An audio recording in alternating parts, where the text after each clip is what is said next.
11.15 at Savatthi in Jeta's grove.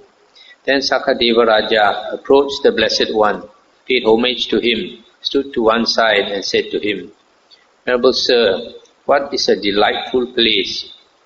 And the Buddha said, "Shrines in parks and woodland shrines, well-constructed lotus ponds. These are not worth a 16th part of a delightful human being, whether in a village or forest, in a valley or on the plain. Wherever the Arahants dwell is truly a delightful place." That's the end of the sutta. So here the Buddha is telling Sakka-deva Raja, wherever the Arahants dwell, that place is a delightful place. Why? Because Arahants, their mind is very tranquil, very calm, very peaceful. So it influences the environment. Wherever you can find holy men, the environment becomes in a way holy, because the Devas and the Devis will protect this holy person, and the place around there will be very peaceful. So that's why the Buddha said, in the Mangala Sutta, it's good to see Aryas, noble ones, and to support holy men. If we live near holy men, then we also will have a good influence on us. 11.18 at Savatthi. There the Blessed One said this, "Monks, once in the past, Sakka-deva Raja addressed his charioteer, Matali thus, 'Harness the chariot with its team of 1,000 thoroughbreds, friend Matali. Let us go to the park grounds to see the beautiful scenery.' 'Yes, your lordship,' Matali the charioteer replied. Then he harnessed the chariot with its team of 1,000 thoroughbreds and announced to Sakka-deva Raja, 'The chariot has been harnessed, dear sir. You may come at your own convenience.'" Let's stop here for a moment. You see this Sakka-deva Raja, whenever he wants to go for a ride, makan angin, he will ask his charioteer, the driver Matali, to get his horses. He has 1,000 white horses. So you see, in heavens also you have animals. In the suttas we find in the heavens we have many animals. We have, as mentioned, we have like Naga, snake spirits. We have Garuda, bird spirits. Then we have fishes also, Timingala, mentioned huge fishes, because in the heavens also got the ocean, very big ocean. So, and not to mention Ganesha, the Indian elephant god. Then monk Sakka-deva Raja, descending from the Vajayanta palace, raised his joined hands in reverential salutation and worshipped the different quarters, that means the north, south, east, west. Then Matali the charioteer addressed Sakka in verse, "These all humbly worship you, those versed in the triple Veda, all the Katyas nobles reigning on earth, the 4 great kings and the glorious 30. So who, O Sakka, is that spirit to whom you bow in worship?" Stop here for a moment.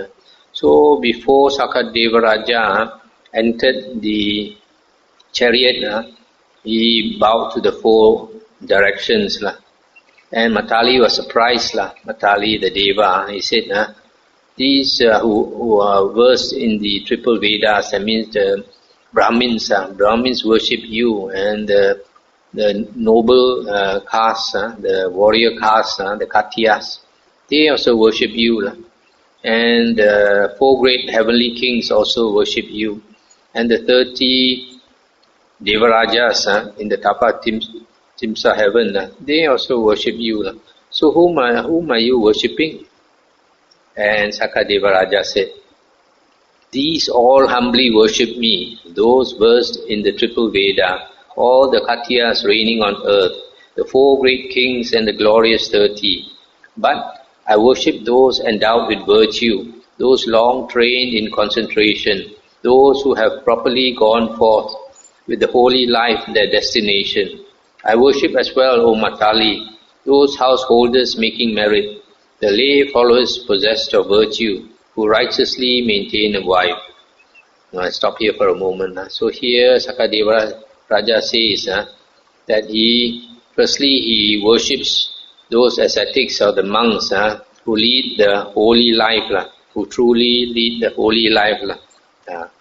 And then he also worships the householders, lay people who are virtuous and do good deeds.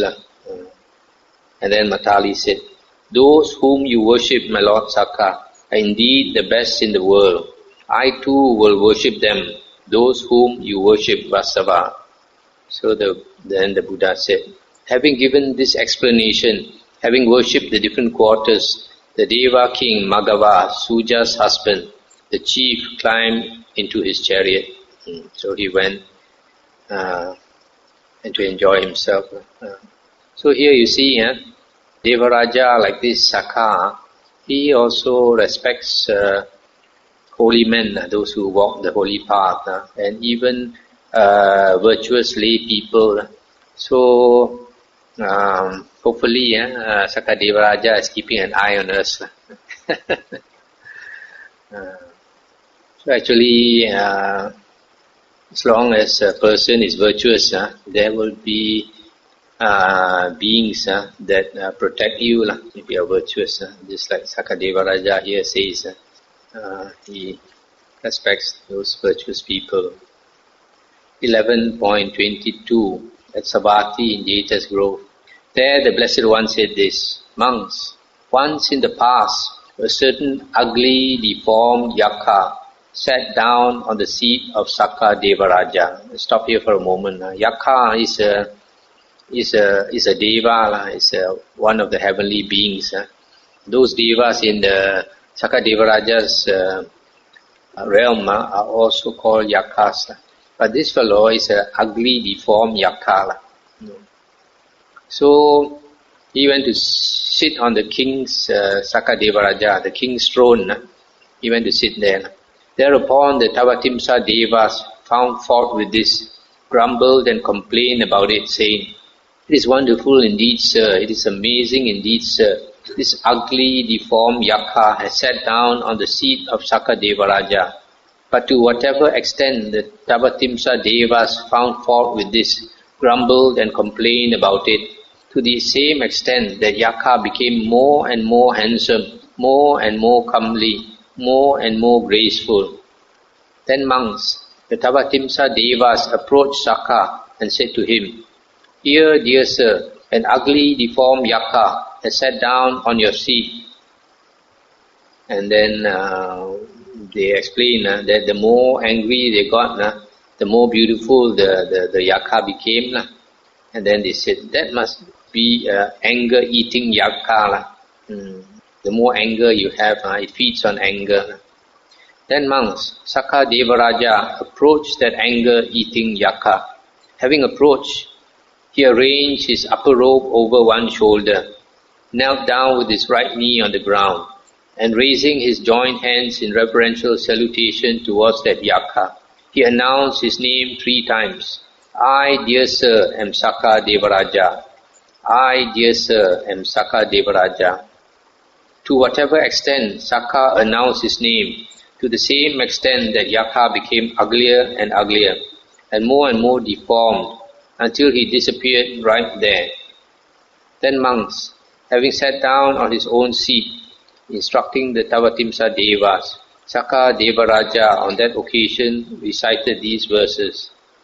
I am not one afflicted in mind, nor easily drawn by anger's whirl. I never become angry for long, nor does anger persist in me. When I am angry, I don't speak harshly, and I don't praise my virtues. I keep myself well restrained, out of regard for my own good. That's the end of the sutta. So actually, when the Devas came to tell Sakka-Devaraja that this is what happened, they saw this ugly Yaka sitting on his throne, and then the more they got angry, the more they grumbled, the more beautiful this Yaka became. Then Sakka-Devaraja realized that this must be an anger-eating Yaka. So he knew what to do. He went to him and then paid respect to him, knelt down on his knee and all that, and announced his name. The more respect he gave to this ugly Deva, the more uglier it became. And he continued doing this until that Yaka disappeared. So when we reflect on this sutta, we can think perhaps this type of anger-eating Yaka is also inside us. This demon is also inside us. Whenever we get more and more angry, the demon inside us becomes more and more powerful, more and more bigger, more and more beautiful. So the only way to defeat this demon inside us is not to get angry, because it feeds on anger. So every person we have this good and evil inside us. So the evil inside us wants us to be angry, wants us to be jealous, wants us to do all the evil things, to break the precepts and all that. So if we listen to this evil inside us, then it will become stronger. So the only way is to do the opposite, and then you will become smaller and smaller. That's the end of the suttas I'm going to read in this Sakka-samyutta, which means that I finished 11 samyuttas, and that is the first book, Sagata Vaga, the first book of the Samyutta Nikaya. We have finished. So the next book starts with Nidana Samyutta. Nidana Samyutta, that is dependent origination. Actually, Nidana means causation.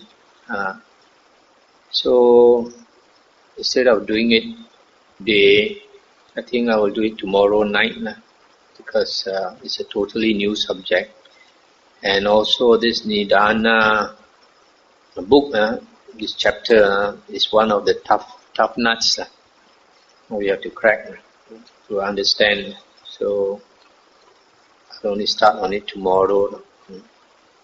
So you have anything to discuss tonight? You can discuss. Yeah.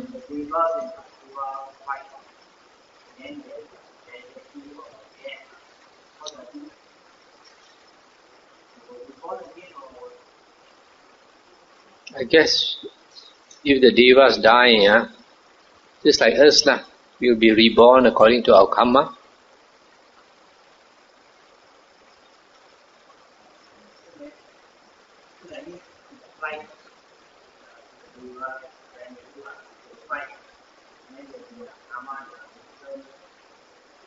Yes, I would think so. It's only the higher Devas that they don't fight. Lower Devas fight and kill.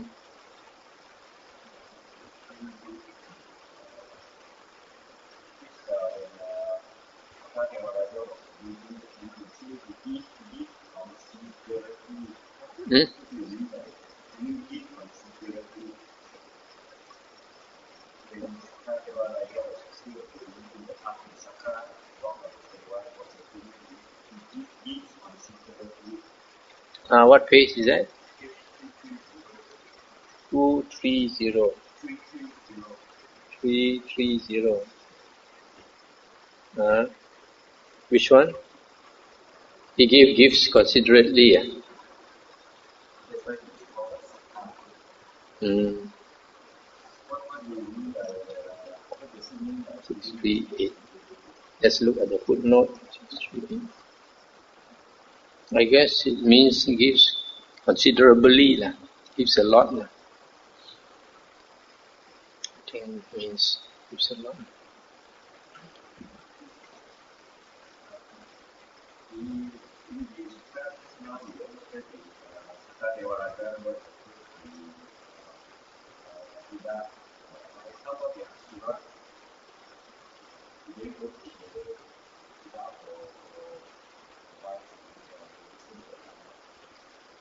I think seldom because their character is such, they are not so interested in the Dhamma, they don't practice the Dhamma so well, whereas Sakka-deva, he values the Dhamma, so he practices according to Dhamma, so he wants to learn Dhamma.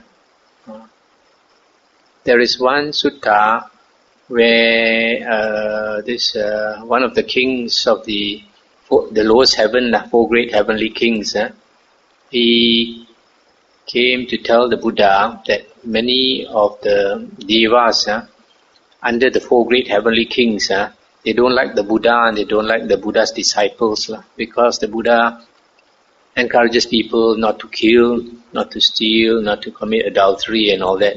And many of them, they have to kill maybe to get their food. And they find it difficult to keep the precepts. So because they find it difficult to keep the precepts, so they don't like the Buddha and the Buddha's disciples. So this Deva Raja, he taught a chant to the Buddha, and he asked the Buddha, Atanatya chant, to teach the monks. And this chant, when you chant this one, we sometimes we chant at night. We start with Vipasisa namatu chakumantasa sirimato si kisapi namatu. We praise the 6 Buddhas, or the 7 Buddhas. And then after that, they recite the names of the Deva Rajas, all the Taikor, all the tiger generals of the Deva world. So when we recite all the names of the fierce Devas, so if any Deva wants to harm you, when he hears you reciting all these names, then he gets frightened. So it is one of the protection chants. So from this you can see that not all Devas like monks. Some of them don't like monks. In fact, in the Vinaya books, it is mentioned that there may be certain places where you have some fierce spirit which can harm a monk. The Buddha says a monk should not go there unless the monk has got psychic power.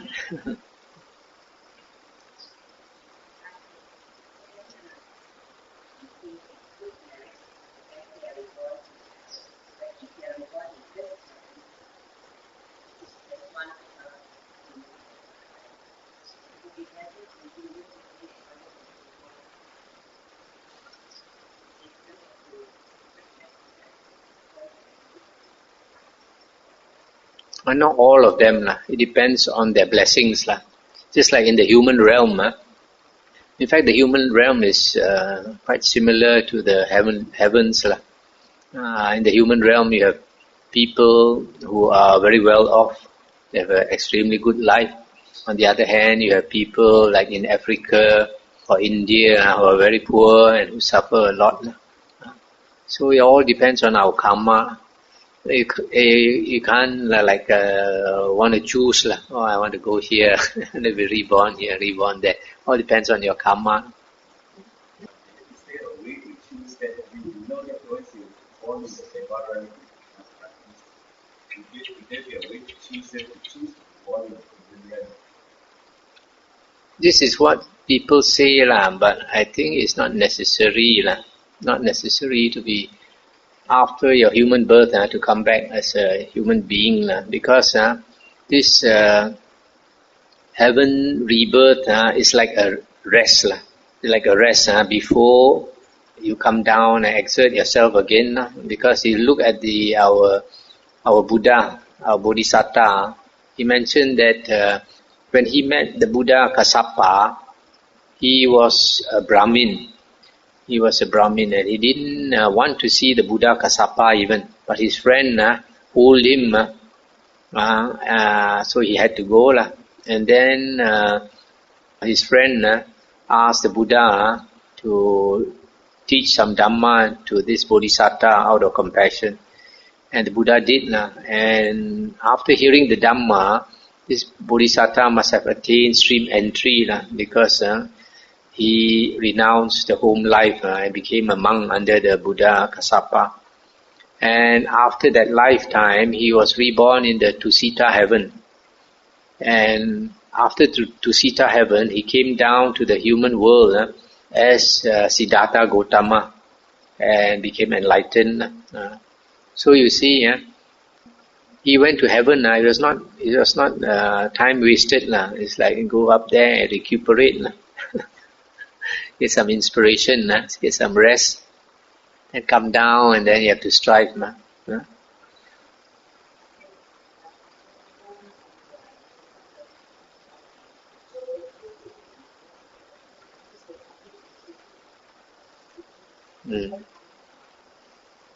It's just like human beings. When human beings go to war, to kill each other, but then, it's not that, sometimes not that you like to do it. It's just that you have to go collectively. You want to defend your country, you have to defend your people. So the karma is not so heavy.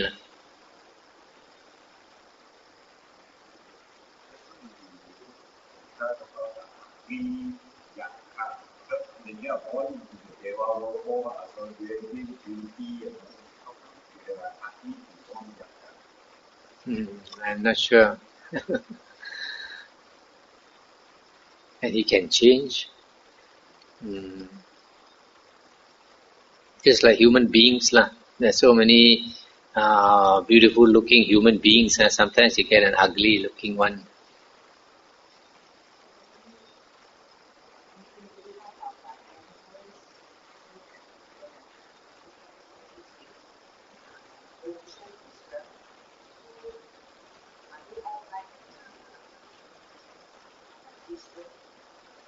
Yeah, they are in the heavenly world. You can't see because they're so far away. And secondly, they are in a different world. They are in a different realm. Just like if devas are around us or ghosts are around us, we cannot see. Our human eye cannot see, but they are around us. So in the same way, these heavens, they are up there. But if you use your telescope to look, you won't be able to see because they are in a different realm.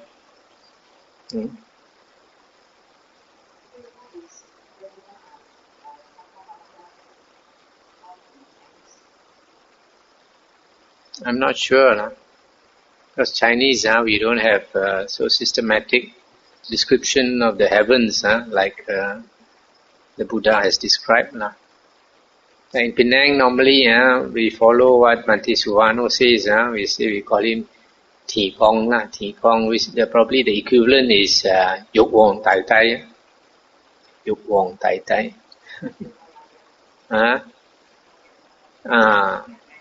Dục Wong Tai Tai. Okay, we stop here for tonight. Transfer marriage.